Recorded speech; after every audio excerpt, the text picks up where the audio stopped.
Yes, Rasco and Disco beer review with me, Disco, coming at you with another video beer review from in front of the bar here. Or I'm joking, you're calling it Disco Arms.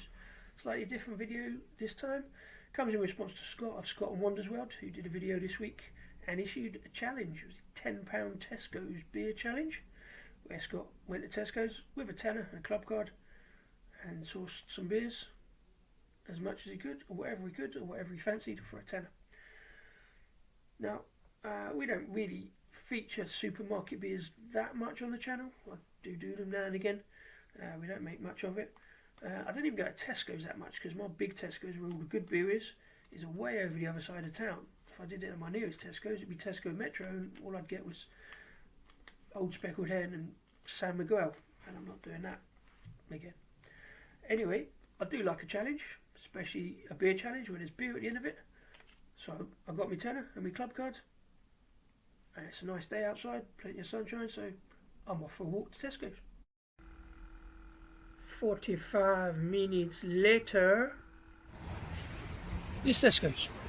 Bonus fun fact for you, built on the site of the former Wealdstone football club ground, well known lower league side, famous for spawning the talents of the likes of Vinnie Jones and Stuart Pearce, among others.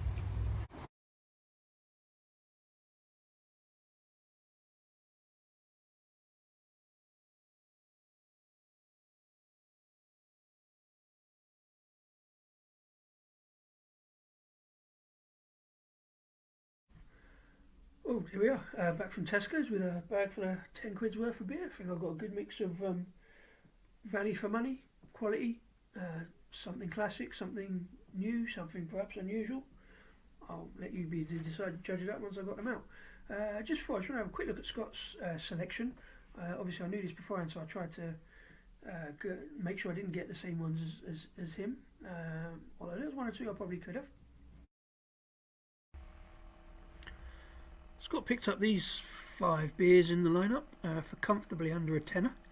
Starting on the right hand side there with the Warsteiner, undeniably a classic German lager beer and supermarket staple. Although alongside that and the Franzisheimer Weiss beer on the other side, I often see when I go to Tesco's. I've not actually tried either of these two. Probably should have picked up a couple this time, but I was really concentrating on the tenner, although I did pick up a couple of much more expensive craft cans, but more about that another time. Also picked up randomly a Ginster's Steak and Guinness slice, which was surprisingly tasty and didn't actually last a walk home.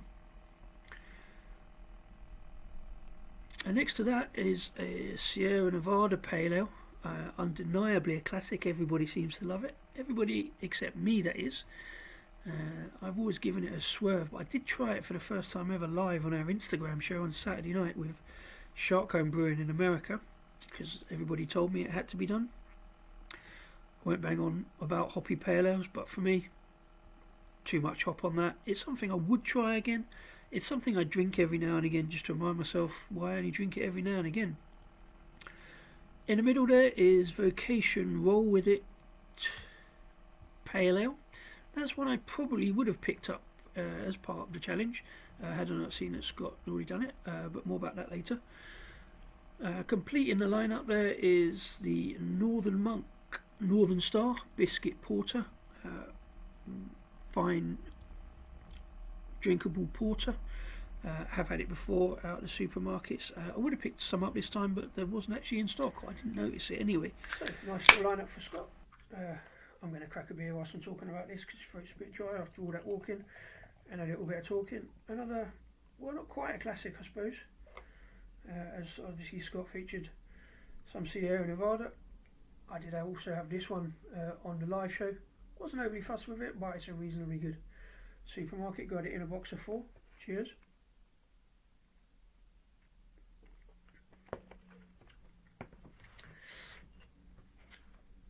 Don't like the hops. It's drinkable enough, but it's just, I don't know, it's what? It's like, it's got a nice pale ale kind of maltiness on the background, but yeah, just, it's not even citrusy, it's just hoppy. It's drinkable, keeps the palate moist, as it were. I can get through it and drink it, but it's not something I'll be buying on a regular. In the bag, however, I've got some stuff that I think I can drink and something I'm trying. So let's have a look. I went a different route to Scott. Scott went with 5 beers. I actually went with the 4 for £6 deal on the bottles. Start off with something classic for me. People might turn their nose up it, I don't know. Sharp's Atlantic Pale Ale. I mean, I'm talking about this in the pale ale with the hops. That for me has got the drinkability on it with the citrus, and the hops is nice and balanced. It's one I can just reach for without really thinking about it. Again, much better on draft in a decent pub somewhere, especially if you're down the West Country. It's between that and Tribute for me. I mean, obviously avoiding the obvious discussion about Sharp's Doom Bar. That's one I used to drink but don't anymore. But yeah, that's a nice substitute. Really good. Nice drinkability, nice. Light, fresh enough pale ale for out the supermarket, and again, a good price. Then I went something I have done before. I drank this on the live show last week. Surprised to see this in Tesco's. I know they've got the Weiss beer in there, but now they've got the Dunkel as well, and I really do like this one. Probably more so than the Weiss beer. Again, I hate to keep going on about it, but I do probably go for the darker beers more than anything, and that's another good one. I was picking it up in Waitrose, but now they got it in Tesco's. It's something I could walk over to Tesco's and 4 for £6. It's something I don't have to think about. I can just crack when I'm doing a Zoom with mates or whatever, and just drinking at home generally. So it's good to see that in a deal. I think it's good value. I think it's German quality, isn't it, I suppose. So it's pretty good. Then I went with something a little bit different. Got to have a stout in the pack because I'm talking about preferring darker beers. Black Sheep Milk Stout. I think I've had this one before, but I didn't review it, so I picked it up again because, again, it's in that deal. It's worth a try. Then I went with something a little bit different, maybe unusual. I haven't seen this one for a while. I think I've had it on. I think I've had a pint of this, a vastly overpriced pint in some trendy bar in South London somewhere, a long time ago. But yeah, it's the Fruity Strawberry Beer. Again, not to everyone's taste, but it's something I like to try. I do like the fruit beers, especially the paler stuff. It was either this sort of Mango Blue Moon, which I have had and was okay, but I haven't had this for a long time, so I thought we'd better try it. I'm running out of space.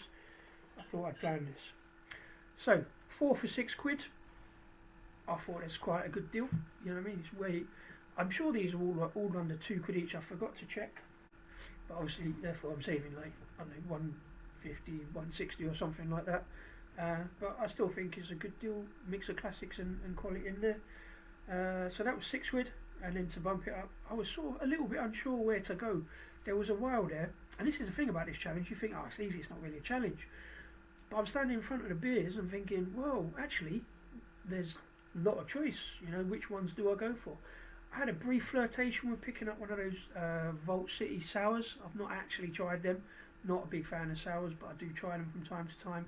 But that would have been £3, and I would have been left with a choice of picking up a bottle of Banks's Bitter for 89p, or some random German Pilsner that was £1, although that was a big bottle, so I think it was a 600ml bottle, 660.